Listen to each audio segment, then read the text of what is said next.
Well, hello everyone, it's Passek, FlyFish Fanatic, and welcome to my tying bench.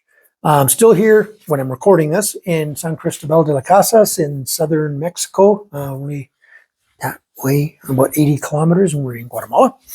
So I'm just doing a few more videos here to get up in queue, because we're going to be doing a lot of traveling back into Texas, and so through the States, and then into Winnipeg, Saskatchewan, Manitoba, Saskatchewan, back into Alberta, and then into BC eventually, and then back down to Mexico to Baja and go from there. So I don't know when this is coming out. I think this one will come out in September-ish, but this is another one of my river nymphs for my river nymph series. Yeah, this is the very popular, my version of the very popular Rainbow Warrior. Okay, let's get tying. So in the vise today, we have an Ahrex Super Dry Barbless FW 525 in a size 10. I tie these in a size 10, 12, 14. Like I said, this is my version of the Rainbow Warrior. Now, unfortunately, I ran out of my rainbow, regular rainbow beads. So I'm having to use a slotted jig head one, which doesn't sit quite perfect, but it'll do. So I'm going to use white Nanosilk for the thread. I'm going to use, now I tie it in two different ways. Sometimes I'll tie it with some India cock cape for the tails and some of the white fibers. This time I'm going to do it with a natural gray squirrel tail, those whitey gray tips. For the body, it's going to be some Semperflash in Mirage in 1/16. It's kind of hard to read there, but that's what it is. Some 0.1 mil silver wire from Semperfli for the rib. For the thorax section, I'm going to be using some Spectra Dubbing from Hens, the number 902, the white. And that's it. So let's start going. Now you can tie this on a jig hook if you'd like. You can tie this on a shrimp style or a bent nymph hook like this. It's totally up to you. I tie them in both. I think I probably prefer the jig style, but it's so minor. So let's just see if I can get that to sit up that way a bit. I'm just going to put a bit of a thread dam in so it doesn't turn. There we go. Okay. Oh, take out my squirrels. I think actually this is the first time I'm using this one. So I'm just going to go down and try to find an area that has quite nice white tips here, like right there. And I want 6 or 8 of them, 10 of them. So I can always thin it once I've taken it out. So once I've nipped it off here.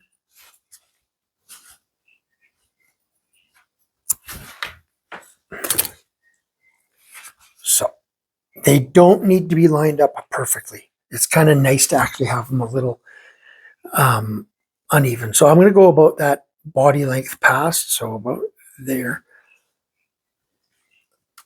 Just double check that's a little long. Pull that back. Yeah, that's good.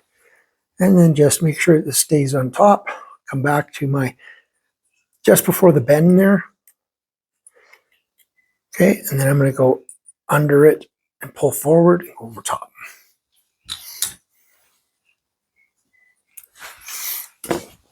I'm leaving a little bit of room in the front just because that's where the dubbing is going to be. You're not going to see it anyway, so see the little step that's there. So now some of the 0.1 mil silver wire, if I can find the start of it. I probably should have done that before I started the video, because I haven't used the point. I don't use the 0.1 that often. I use it for really small chironomids and really small nymphs, but I don't use that size very often. You know what? I'm just going to have to do that, do a cut, and just get a piece out of there. So that's too short. That's better. Making a mess out of that roll, but I'll figure it out. So come back to the front. Now, depending on what color you use for the underbody, the thread, you'll get a different finished product. I really like what the white does, because if you can see, I'm not sure if you can see that on the video, but you see how that's kind of got a translucent sheen to it there, right? I'm actually going to put this down so you guys don't get so much of a shadow. It gives that underbody a different look, like the finished product gives it a different look. It if you use a darker thread, it won't look the same. So if you use green, it'll take on some more green hues. If you use black, it'll actually do green hues as well. If you put blue underneath it, you'll get blue hues. So it depends on what kind of finish you want. So this Mirage stuff is amazing. So tie that all the way back. And then again, I'm just going to make sure that I'm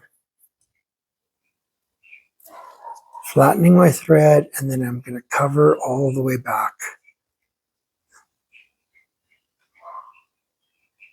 Okay. Half hitch, bingo. Just in case, right? Take my, okay, why is that wire in my way? Because I didn't put it under the magnet, that's why. Take my Mirage flash.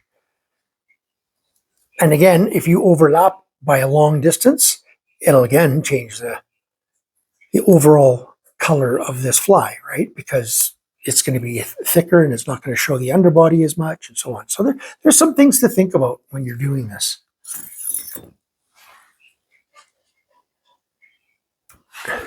Okay. So counter rib.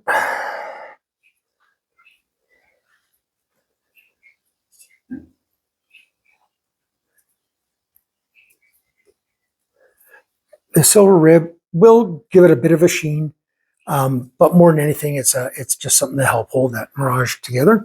Now again, right now, before I put on, I do this a lot in my videos, but before I put on my dubbing, I would whip finish this, I would put UV resin on it, I'd coat it with Sally Hansen's, I'd let it sit, I'd do like a dozen or so up to the stage, get it all coated, let it dry, and then I would come back. Let's just say I've done that, coming back. And now I'm just going to take just a wee tad of this white Spectra Dubbing. And then if I want to make a little bit of an alternate, I take the one that's right beside it. It's kind of a, I'll show it to you in a second. It's kind of an icy blue. Just take a few strands of that. Not very much, just a few strands of it.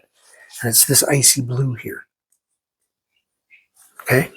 And I'm going to put it in with the white, or the mixing 902 with 118 is what I'm doing. Okay, so, and then just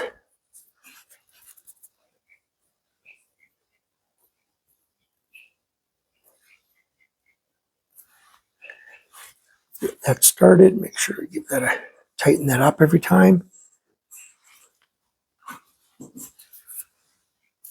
Another thing, and you can maybe see it on this one too.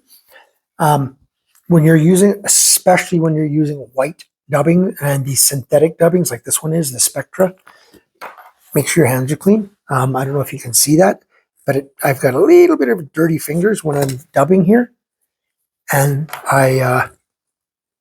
it did stain the dubbing just a tiny bit there. So I'm just going to put just a tiny bit more on just to cover that area there.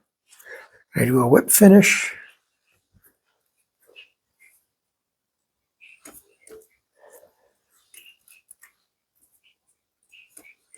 Now I would put some head cement on and she's done, right? So now if you take a look, I don't know if it'll show up really, really well, but these beads especially, see that's got red in it and gold and purple and blue, and it's got all kinds of different colors. And then these that crystal, that Mirage flash will pick up all kinds of colors from the sun and stuff. And same with the that icy dubbing there. Oh, where's my? And you can just give this just a quick little Not much. Don't go crazy. Just want a little spike here. There. And that's it. I'm going to turn off these lights. Let's just see if, because it looks like it's reflecting off of that pretty good. And I give it a little bit. So, yeah, hopefully that shows up well in the video, but not too glary. But super high visible, excellent river nymph, works really well. I use these actually in the still waters as well under an indicator, and they work really well. So yeah, these Rainbow Warriors are excellent. So if you can find these rainbow beads, buy them. They're deadly. I use them for a lot of different flies. So, and they do make quite the difference. You see there's some blue and green and silver and gold and purple and red. So, alrighty. I hope you guys enjoyed that one. Give that one a shot. Let me know what you guys think. And if you subscribe, awesome. If you haven't, please consider doing so. And we'll see you on the next tying video. Tyer.